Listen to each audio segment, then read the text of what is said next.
daawada miyaad ka warhaysaa inuu jiro wax la yidhaahdo proxy war mase ogtahay in cudurka la yidhaahdo kansarku uu yahay ganacsi abaabulan oo kooxo gaar ah ay ku shaqaystaan.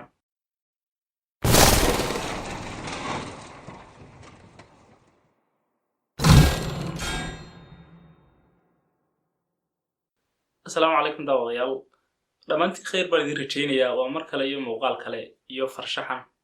daawada miyaad ka warhaysaa inuu jiro wax la yidhaahdo proxy war mase ogtahay in cudurka la yidhaahdo kansarku uu yahay ganacsi abaabulan oo kooxo gaar ah ay ku shaqaystaan. sidaynu wada ognahay dunidii waxay u badatay wax fake la yidhaah ama wax beena, daawo beena, sheeko beena, cunto beena, waxoo dhan waa wada been. qormadan maanta waxaynu ku eegi doonaa waxa loo yaqaano proxy business ama ganacsiga heega dhaca ah. proxy Soomaali markii kelmadii ugu dhawaatay wax noqotay heega dhac. macnaha inagu ganacsi waxaynu naqaanay badeecad lagu bedesho ama badeecad lacag lagu bedesho aynu naqaanay oo ganacsi ahayd.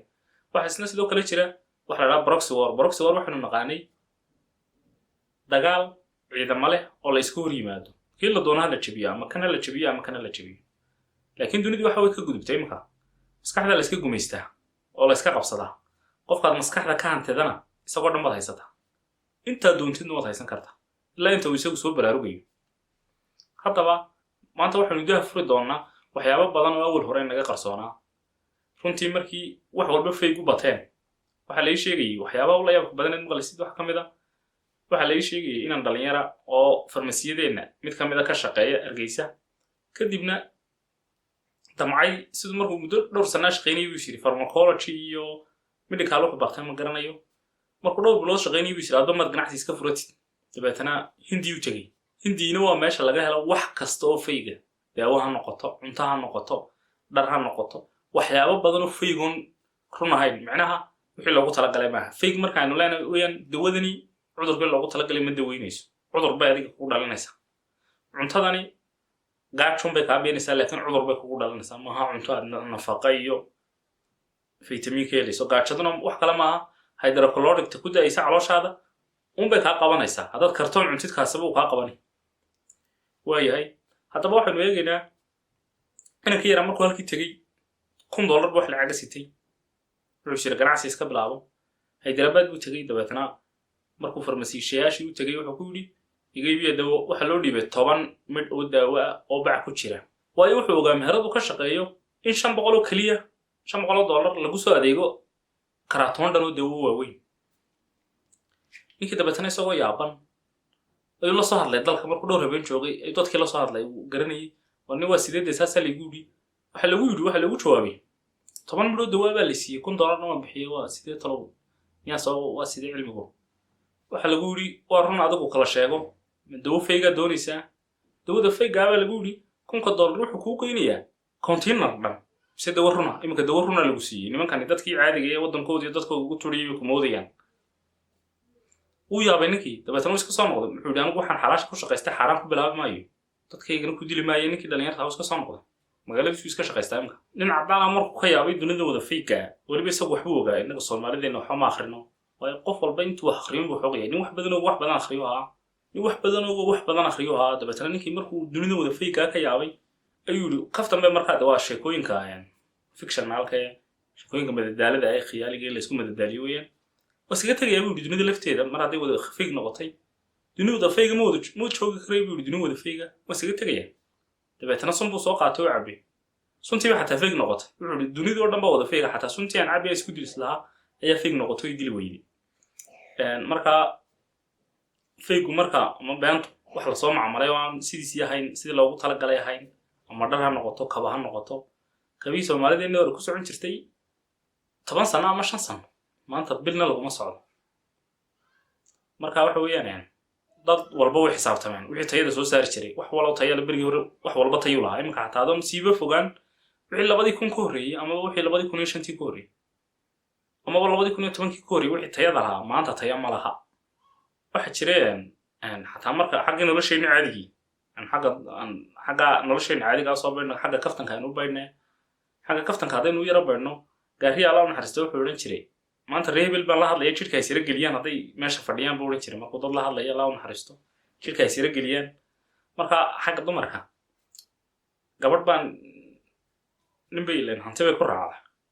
dabeetana ninkiiba waan ku jecelahay macaan qalbi qaali qalbiga wadnahay xanuunaya sanbabka iga laalaadaa beerkay guuxaya waxbay kala dhamaan weyday ninku isagu daacad buu iska haa dabeetana gabadhii buu xajka geeyey xajku geeyey markii xajka ka soo noqotonba gabadhii iska aamustay u yaabay isaguna maxaa gabadhii ku dhacay uu weydiiyo maxaa kugu dhacay soodii maxayd ahayn jirin buu ku yidhi waxaad odhan jirtay maxaa ku dhacay maraasun bay tiri iminka xajkaan tagayo been ma sheegi karayo macnaha markii hore been baan kuu lahaa iminka waa daacad baan hayween markaa noloshii dhanba wad saas haddaba qormadan yar oon anigu qoray waa qormo yaroo gaaban oo runtii wax badan noo daha furi doonta ama wax badan nooga iftiimin doonta sida dunidu maanta u shaqaysato ama in businesskii ganacsigii badeecad ku bedelashadu uu si kale isku bedelay haddaba ha mogaanin kansarku waa cudur dilaa ah oo ka dhasha marka unugyo jidhka ka mid ahay si bilaa kantaroola u koraan soomaalida oo uu ugu maqal horreeyey wixii 1980kii ka dambeysay ayaa waxaa la moodaa in cudurkani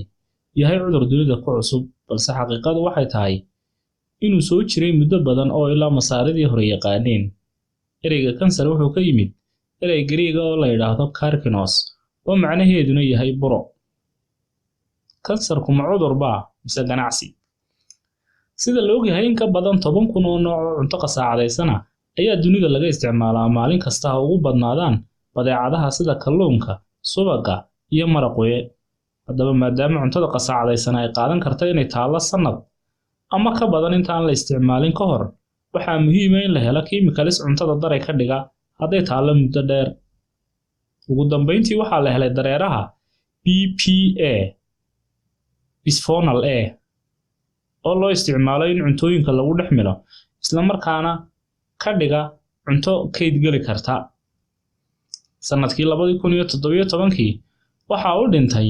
9.6 milyan oo qof kiisaska la xidhiidha cudurka kansarka haddaba maadadan BPA bisphenol A maxay tahay waa maaddo dareere kiimikaad warshadeeda oo loogu talagalay in badeecadaha ka ilaalisa inay xumaadaan marka la dhigo muddo dheer sidoo kale maadadan waxaa laga sameeyaa caaga ama balastiga waana maadada sababta in jidhku kantarool la'aan isaga koro oo ay ku samaysanto burada kansarku marka la eego heshiisyada dhex mara shirkadaha dadweynaha qarnigan 21aad waa suuragal in kansarku yahay ganacsi maxaa yeelay dunida maanta waxa ka socda ganacsi la dhaho proxy business oo ah ganacsi aan caafimaad qab iyo fayoobi toona lagu ogeyn oo qof walba ka fiirsanayo sidii uu dakhli badan ku soo hoyn lahaa muddo gaaban ama uu u noqon lahaa maalintaa jir dunida inta aynu joognaha moodin sideena loo hurdo intaa waa la fikirayaa la tashanayaa lana isweydaarsanayaa fikrado meel mara sanadkii 2009 waxaa heshiis wada galay 2 shirkadood oo caan ah waa shirkadda la dhaho Solitaire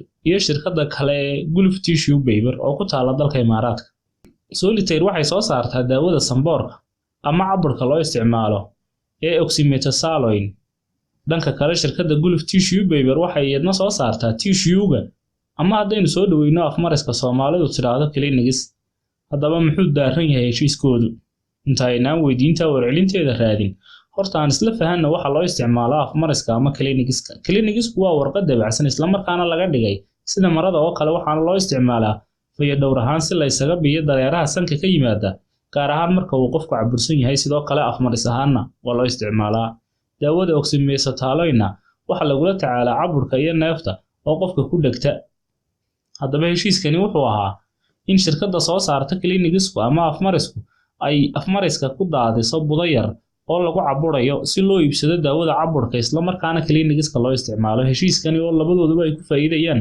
ayaa mar kasta oo aad clinics iibsato aad cabur ka qaadaysaa taasina waxay keenaysaa inaad iibsato daawadii caburka oo labada shirkadoodba ay ku faa'iidayaan fadlan haddii aad ka hesheen muuqaalkan ha mogaanin inaad asxaabtaada la sii wadaagto si ay dad badan uga faa'iidaystaan muuqaalada aan soo diyaariyo